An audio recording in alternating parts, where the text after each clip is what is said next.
Sang Buddha berbicara, sutra kasih yang mendalam dari orang tua sulit untuk membalasnya.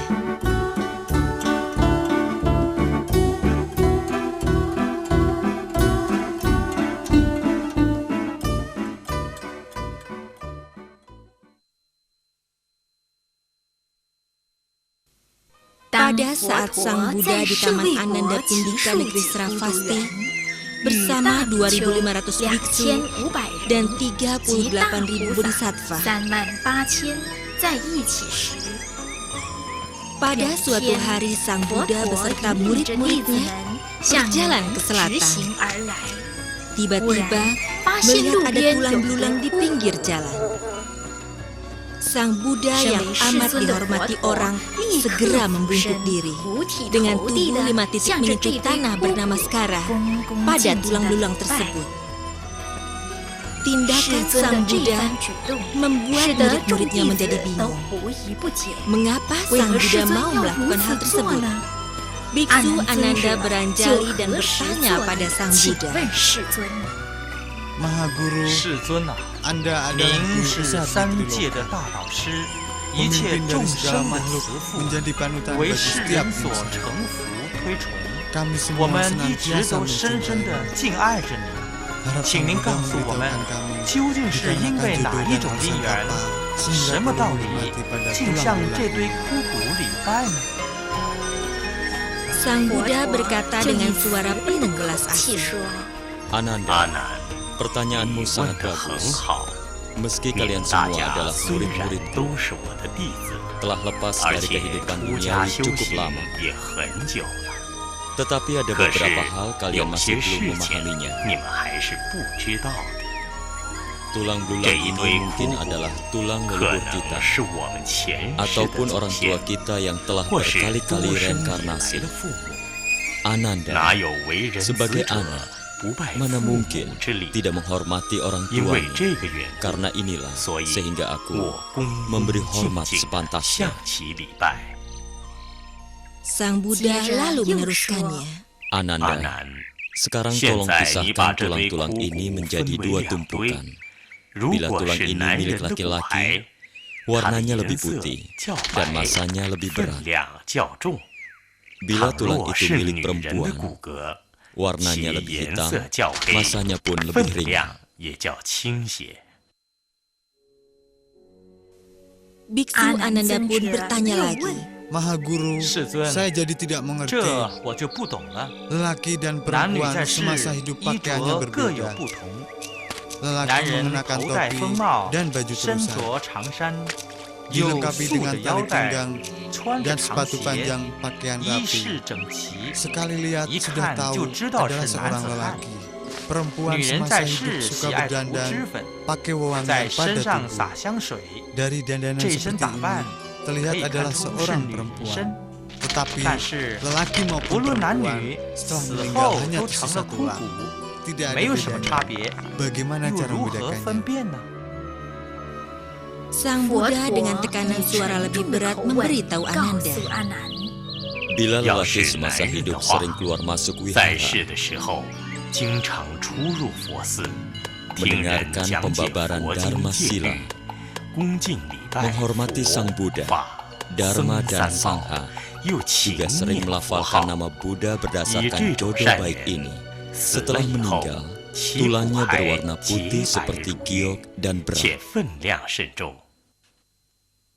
Bila 若是 perempuan 女人在 semasa 世的时 hidupnya 候 hanya 沉溺于 memikirkan 情 cinta, 爱， tidak 不知 mendengarkan 听经 pembabaran 礼 Dharma, 以 dan 生 bernama 儿育 Sara 女为执 dan 事， hanya 而 melahirkan 养育 anak-anak 小 sebagai 孩 kewajibannya, 都以奶水 menyusui 来 anak 补养。 dengan air susu 奶 ibu. 乳是由 Susu 他们 ibu 的血 berasal 所 dari 炼 darah 成。 di tubuh. 养一个小 Mengasuh 孩 seorang 儿 anak 就要 harus 水 mengorbankan 时 susu ibu 8担 lebih 以 dari 上的奶水， 800 liter. 母体 Bagaimana mungkin 怎么不 tubuh 消 ibu 瘦 tidak menjadi 憔 kurus 悴？ dan lemah? 因此， Sehingga setelah 女 perempuan 人死 meninggal, 后， warna 其骨 tulangnya 骸 menjadi 颜色 kehitaman, 较黑， masanya 而 pun 分 jauh 量上 lebih ringan. 也轻得多。 Ananda setelah mendengarkannya, hatinya sakit seolah diiris pisau. Tanpa terasa menetes air mata, dengan sedih berkata, Maha Guru, Budi baik 慈母 seorang 的恩 ibu 德 bagaimana 应 baru 当 bisa 如何 dibalas? 报答才是啊？ Sang Buddha berkata kepada Ananda, Kalian 你们且 dengarkanlah 静 dengan 静地 baik. 听我说吧。 Seorang 母亲 ibu yang 有 mengandung 了身 harus 孕 melalui 要经 10 过 bulan 10个月， yang 可以 bisa 说 dikatakan 非 sangat 常辛 menderita. 苦。 Pada 怀 awal 胎 bulan 头1 pertama, 个月， nyawa 小 kecil 生命 ibarat 犹如 embun di 草 atas 上堵 rumput. 住，朝 Belum 不 aman, 保夕， sangat 摇 lemah. 摇欲坠。 Hal 清 yang 晨 melekat di 所 pagi 凝聚 hari 的， mungkin 午 menghilang 后 pada 可 sore 能 hari. 就会消失无踪。 Pada 第2 bulan 个月 kedua, 就像 seperti 凝结 minyak 的 yang 酥 membeku. 油一般。 Pada 3个 bulan 月时， ketiga, 仿 bentuknya 佛是一 seperti 团 gumpalan 凝 darah 结的 yang 大 beku. 血块。 Pada 到了 bulan 第4 keempat, 个月， bayi barulah 胎儿 berbentuk 才 seperti 稍 manusia. 稍有了人的形状。 Saat 母 ibu 亲 hamil 怀 di 胎 bulan 5个 kelima, 月时， organ yang 胎儿 penting 主 pada 要 bayi 的器官 terbentuk. Kepala, 头、 kedua 两 tangan, 手 dan 及 kaki 2 mulai 足 terbentuk. 也已成型了。 Pada bulan 6个月 ke-6, 时， bayi di 母腹里的 kandungan 胎 ke-6 儿 inderanya 6种 telah 精 lengkap. 气也动开了。 Ke-6 inderanya 这6 berupa 经 mata, 就是 telinga, 眼、 hidung, 耳、 mulut, lidah, 鼻、 pikiran. 口、 7 舌。 bulan telah tumbuh 意 360 7 buah 个月的 tulang 胎儿 dan 就长了 84.000 360 pori-pori. 片的骨节，还生出84000个毛孔。8个 Pada 月的时 bulan 刻， ke-8, 胎 otak 儿的 pada 头 bayi 脑 telah tumbuh 已近 sempurna, 成熟， sudah 有意 memiliki 识， akal 有 dan 灵 hati. 性了。 9 人身 lubang 上 di 的9 tubuh 个孔 manusia, 道， sepasang 双目、 mata, 2 2 耳、 telinga, 2 2鼻 lubang 孔、 hidung, 嘴、 mulut, 肛门 anus, 及 dan 尿 saluran 道等 kencing pun 也 telah 都开 terbuka. 了。胎 Pada 儿 bulan 9个 ke-9, 月时， sering 在母体 menendang 内 dan 双 memukul. 手双足是经常乱踢乱捶， Seperti Yang getaran虚拟 gunung 煽动， menyebabkan ibu 使 sulit 得母 makan 亲 dan tidak 寝 nyaman. 食难安。 Bayi 胎 selama 儿 di 自 kandungan 受 hingga 胎 saat 以后， dilahirkan 直到咕咕 selalu 坠地， mengkonsumsi darah 期 ibu 间吸 sebagai 食母 gizi 血 agar 转变 mempertahankan 为 hidup. 胎儿的营养，而得生存。 Sampai 到 di 了第 bulan 10个 ke-10, 月， seluruh 胎 organ 儿 telah 各部 tumbuh 器官 sempurna. 都已逐一完成， Bayi pun 胎儿 siap dilahirkan. 随时准备出生。 Melewati 经过 kehamilan 10 10 月怀 bulan, 胎， ibu 母 telah 亲 menjalani 也受 berbagai 足了 penderitaan. 苦楚。 Demi 为了使 melahirkan 孩 bayi 儿 biar 生产 selamat, 顺利， darah 母 ibu 体 mengalir 血 seperti 液成 sungai, 河，使 agar 胎 bayi 儿能够 mengikuti 顺 aliran 血河 darah 而下 terlahir。keluar. 若遇安产 Apabila 时， saat kelahiran, 孩儿 kedua 全 belah 手 tangan dan 全 kaki 腿， terlipat, 非常 maka 顺 bayi 利地 lahir 产 dengan 下， sukses, 少有伤 mengurangi 及 luka 母 dan 体， penderitaan 减 ibu. 少母亲不少的痛苦。 Bila 若是 kelahirannya 难产 sulit, 的话， bayi 小手 menendang 小 dan 脚 memukul 乱 membuat 踢 ibu 乱 sangat 撞， kesakitan, 使母亲感到痛苦不 seperti 堪， dirajam ribuan 如 pisau, 千刀揽割， seperti 如 dipanah 万 ribuan 箭 anak 穿心 panah,，死去 berjuang di 而 ambang 来， batas 惨 hidup 不 dan 忍睹。 mati. 为 Sebagai 人子 anak, 女， jangan 莫忘 lupakan 母亲 penderitaan ibu 生你 saat 育 melahirkan dan 所 mendidikmu. 受的苦楚， Bila 否则 tidak, benar-benar 真 tidak 是 berperi 禽 kemanusiaan. 兽不如。 Melalui 经过 berbagai 重重的 kesulitan, 痛苦， seorang 慈 ibu 母 baru 才 bisa 深感 melahirkan 爱儿。 anaknya. 若进一 Bila 步来分 diperinci, 析， seorang 慈 ibu 母 paling tidak 至少 mempunyai 有 10 budi 10大 besar. 深恩。 Pertama, 第一 budi 是 ibu 母 saat 亲 mengandung 怀着 bayinya 胎儿， dengan 百 sepenuh 般 hati 顾爱保 merawatnya. 护的恩德。 Kedua 第二是 adalah budi 母亲分 penderitaan 娩 saat 时 ibu 受 melahirkan. 尽极大苦楚的恩德。 Budi 第三 ketiga, 是虽 setelah 然 kelahiran 为子受 lupa 尽 dengan 折磨， penderitaannya. 既产的爱儿却忘了为子所受的一切忧苦的恩德。第 Keempat, 四是 selalu 为 memenuhi 母使 kebutuhan 爱 gizi 儿 anak 尽以美 dengan 味 memberikan 喂 makanan 儿的恩 terbaik. 德。第 Kelima, 五是 demi 为使 anak 幼 bisa tidur 儿安 nyenyak, 睡，宁 merelakan 可 diri 自 sendiri 己 basah 受 dan 潮受 kedinginan. 冻的深恩。第 Keenam, 六是 menyusui 以乳 anaknya 哺 sendiri 儿。 hingga 儿 anak 肥 gemuk 母瘦 ibu 的深 jadi 恩。 kurus. 第 Ketujuh, 七是 demi 为 menjaga 儿洗 kebersihan 涤不 tubuh 尽， anaknya, 不惜 merelakan 御手 tangannya 污 jadi 染， kotor, 不怕皮 kulit 肉 jadi 冻 kasar 裂的 dan 深恩。 pecah-pecah. 第八是 Kedelapan, 儿 budi 有 ibu 远 yang 行， rela menanggung 母 rindu 依 dan 于 sepi. 遥望，流 Saat 泪 anaknya 想 pergi 念的 jauh. 深恩。第九 Kesembilan, 是 budi 愿 ibu 代 yang 儿 rela 受苦， berkorban demi 无限 menyelamatkan 体恤 anaknya. 爱怜的深恩。第 Kesepuluh, 十是 kasih 慈 seorang 母爱 ibu yang 儿 tidak pernah 怜儿之 berakhir. 心，永无休止的深恩。 Setelah ini, Sang Buddha membabarkan 10 budi ibu yang mulia.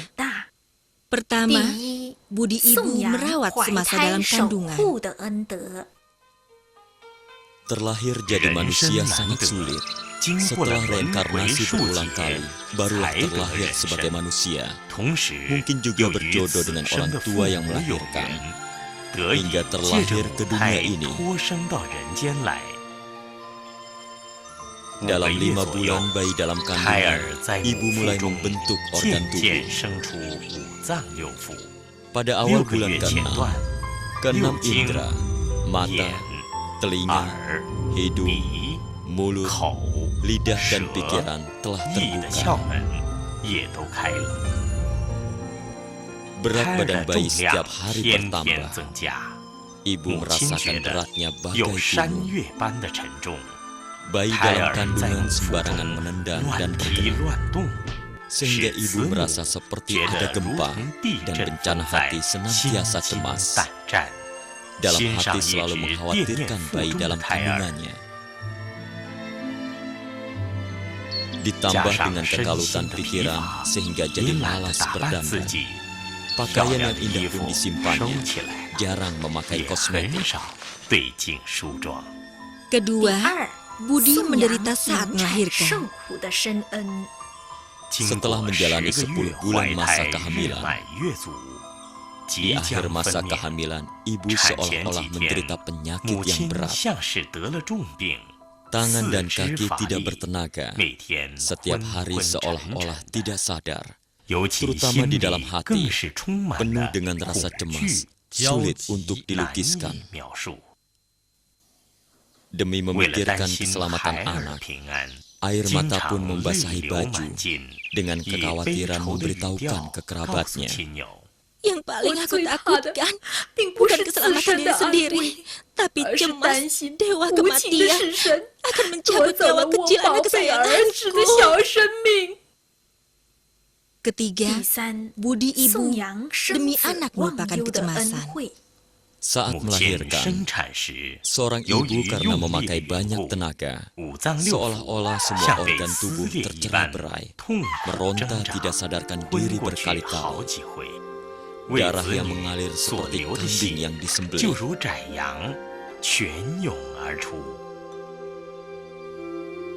Ibu yang telah lolos dari maut dan masih bertahan hidup ini, begitu sadar, hal pertama yang ditanya adalah keselamatan anaknya.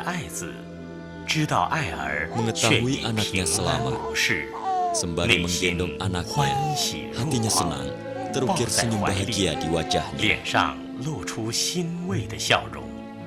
Setelah kebahagiaan itu lewat, kesakitan yang tidak tertahankan kembali menerjang. Tadi saat demi anak melupakan kesakitan, sekarang harus menanggung sakit hati. Keempat, budi ibu menelan derita memberi sukacita. Budi orang tua pada anak lebih dalam dari lautan, walau merawat dan menjaga anak siang dan malam, tapi tidak pernah mengeluh sedikit pun. Kasih sayang orang tua pada anak sangat mendalam, sulit untuk dilukiskan. Asalkan anak bisa mendapatkan kenyamanan, merasakan kelaparan dan kedinginan, juga rela. Asalkan anak bisa gembira, orang tua pun merasa terhibur. Kelima, budi ibu memberi kenyamanan, menanggung derita. Kasih ibu pada anaknya amat perhatian. Malam hari anak pipis sehingga membasahi kasur, segera memindahkan anak ke tempat yang kering. Tapi dia sendiri tidur di tempat yang basah dan dingin, tidak mengeluh sedikit pun. Asalkan anak bisa tidur nyenyak, diri sendiri merasa kedinginan tidak jadi masalah. Air susu ibu merupakan berkah bagi anak, memberi anak kehangatan dan kesehatan. Kedua lengan ibu melindungi anak dari angin dan dingin. Orang tua demi menjaga anaknya, Makan tidak enak, tidur pun tidak nyenyak. Selalu mengusahakan agar anaknya gembira. Asalkan anaknya bisa tidur nyenyak dan cepat tumbuh dewasa, ibu sudah merasa puas dan tidak ada permintaan lain lagi. Keenam, budi ibu merawat dan mendidik. Budi ibu seluas daratan, menghidupi puluhan ribu makhluk. Budi ayah seperti langit yang senantiasa menghangatkan seluruh makhluk. Kasih sayang ayah dan ibu pada anak semua sama. Budi ayah dan ibu adalah sama. Asalkan kamu adalah anak ayah dan ibu, biarpun buruk rupa, mereka tidak akan pernah mencela, juga tidak akan dimusuhi. Biarpun kaki tanganmu cacat, mereka tidak akan membenci. Sebaliknya, malah akan lebih sayang dan menjagamu. Karena kamu adalah anak kesayangan orang tua. Kasih sayang orang tua sangat mengharukan.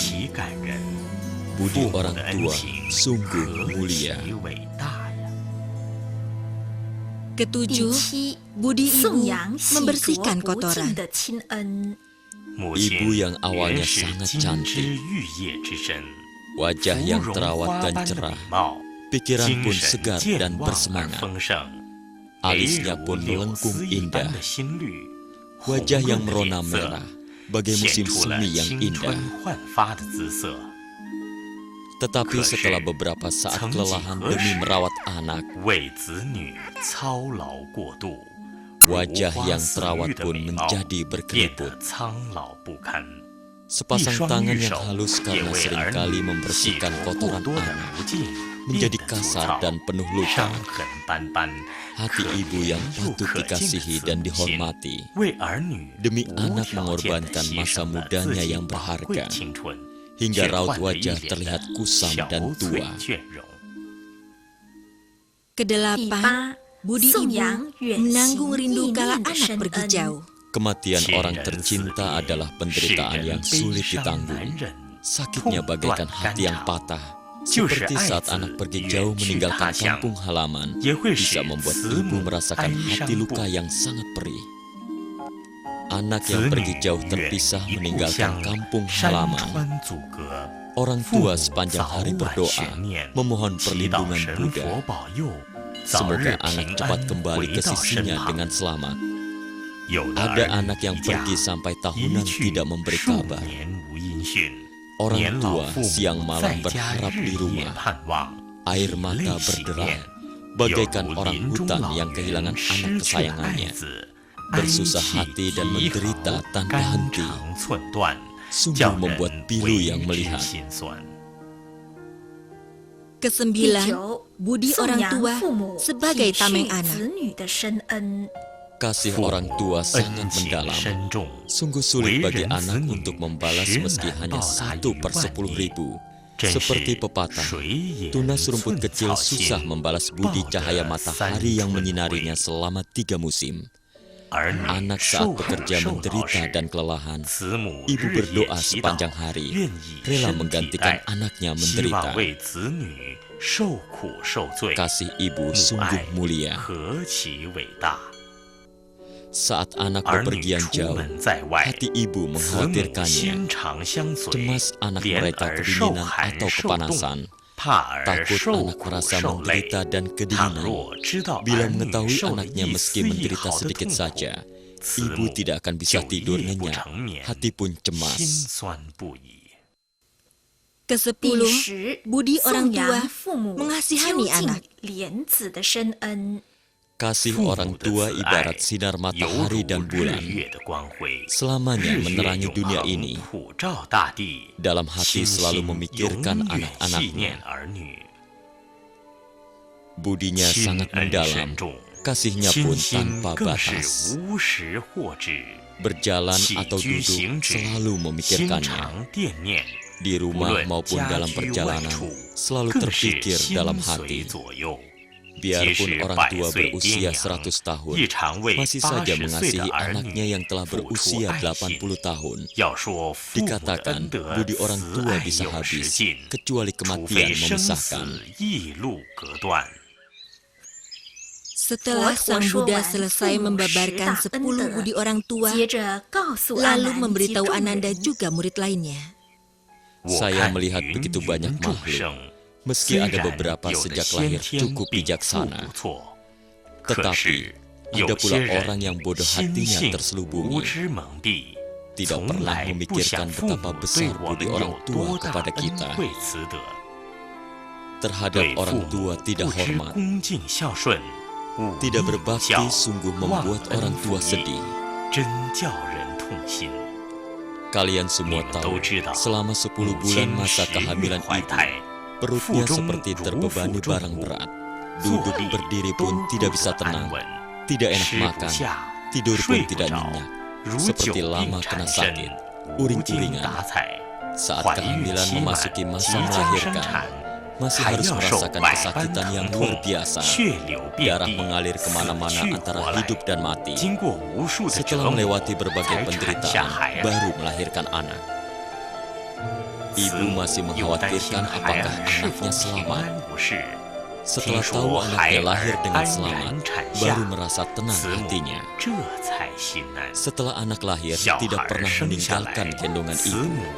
Menyusui anak, meski tangan dan kaki linu tetap merasa senang. Masih harus membersihkan pakaian kotor anak. Bila anak pipis di ranjang, ibulah yang tidur di tempat anaknya.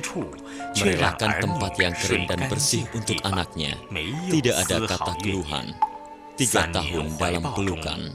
Yang diminum oleh anak adalah air susu ibu. Darah ibu membuat ibu menjadi lelah dan kurus. Dari bayi yang hanya bisa menangis, menjadi anak-anak, remaja, dan dewasa, orang tua entah menghabiskan berapa banyak upaya mengajari anak sopan santun dan budi pekerti. Setelah anak tumbuh dewasa, orang tua masih sibuk mempersiapkan pernikahan anaknya, mempersiapkan dana mendukung usaha anaknya, agar anak bisa lebih cepat menikah dan mandiri. Kasih sayang orang tua terhadap anaknya sungguh dilakukan dengan segala daya upaya, tapi tidak pernah di depan anaknya membahas kata balas budi, juga tidak mengharapkan balas jasa anaknya. Saat anaknya sakit, orang tua menjadi lebih khawatir. Seringkali karena khawatirkan anaknya, malah menimbulkan penyakit pada diri sendiri. Menunggu hingga anaknya kembali sehat, penyakit cemas di hati ibu baru bisa berangsur-angsur pulih. Melewati berbagai rintangan dalam mendidik, berharap anak segera tumbuh dewasa. Tetapi ada anak yang begitu dewasa, tidak tahu membalas budi dan merawat orang tuanya. Ajaran orang tua tidak digubris atau ditentang, sampai-sampai melotot seperti musuh. Di pergaulan, keluarga memusuhi saudara yang lebih tua, memukul saudara kandung sendiri, tidak mempedulikan nasihat orang. Sungguh membuat orang merasa sakit hati dan kecewa. Meski berpendidikan, tapi tidak mendengarkan wejangan para tetua, nasihat orang tua dan saudara, selain tidak mendengarkan malah melawannya. Keluar masuk rumah tanpa menyapa orang tua, tutur bahasa dan gerak-geriknya tidak sopan. Segala tindakannya diputuskan sendiri, sama sekali tidak menghargai orang. Biarpun orang tua dan paman kadang menasehatinya, tetapi karena merasa sayang pada yang muda juga masih tidak tahu apa-apa, hingga dibiarkan. Tetapi pada akhirnya, kelakuannya semakin beringas dan kejam. Selain tidak mendengarkan nasihat, bahkan timbul dendam di hati. Akhirnya meninggalkan sanak saudara dan teman baik, malah bergaul dengan orang yang jahat dan merugikan. Lama-kelamaan bersifat suka membalikan fakta, merusak diri sendiri, bodoh sekali. Begitu dibujuk oleh orang jahat, lalu meninggalkan orang tua dan keluarga, meninggalkan kampung halaman,